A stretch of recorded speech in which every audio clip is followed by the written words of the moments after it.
สบายดีวันนี้พี่ก็ได้มาติดแคลวิเนียน้องยูทีเซนนี่เดนโทนั่นเองซึ่งวันนี้ก็รู้สึกว่าดีใจหลายและก็ประทับใจหลายเนาะการหลังที่เฮ็ดมาคือในใจว่าซีเจ็บแต่กับไม่ได้เจ็บอย่างที่คือเลยรู้สึกว่านอนรับตื่นมาแล้วก็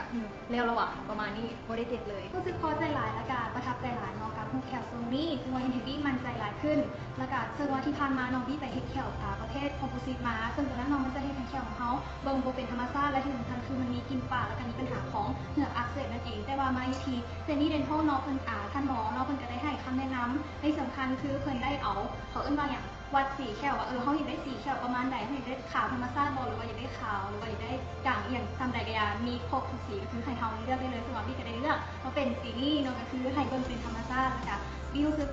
พอใจหลายมาแต่ก็คิดมาอีกนึงก็คือแบบน่าจะมาเฮ็ดอยู่นี่ตั้งแต่โดนแล้วน้องพี่ก็ได้ไปเฮ็ดหลายๆบอนอื่นๆมาแล้วกลับมาจบอยู่นี่รู้สึกว่าประทับใจหลายเพราะว่าที่ผ่านมาเนาะหลายๆคนก็ได้แนะนำให้พี่น้องลองมาเฮ็ดอยู่ที่คลินิกเซนี่เดนโทอยู่แล้วเนาะซึ่งว่าพี่ก็ใจนึงกับโฟกัสในใจนึงก็อยากศึกษาหลายๆบอลก็เลยแบบลองไปเฮ็ดบอลอื่นมาแต่คงเชื่อว่าก็ยังมีปัญหาอยู่แต่สุดท้ายก็ได้ไปศึกษาตัวอี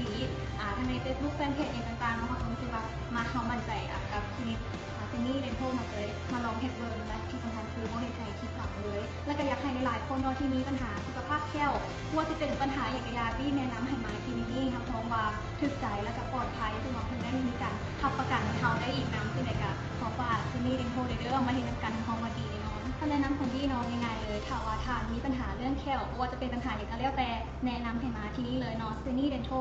ตอบโจทย์กับทุกปัญหาของแข้วของทานนั่นเองซึ่งว่ายูนี่น้องพี่มักเลยก็คือให้ในแข้วขาวเป็นธรรมชาติและการให้เห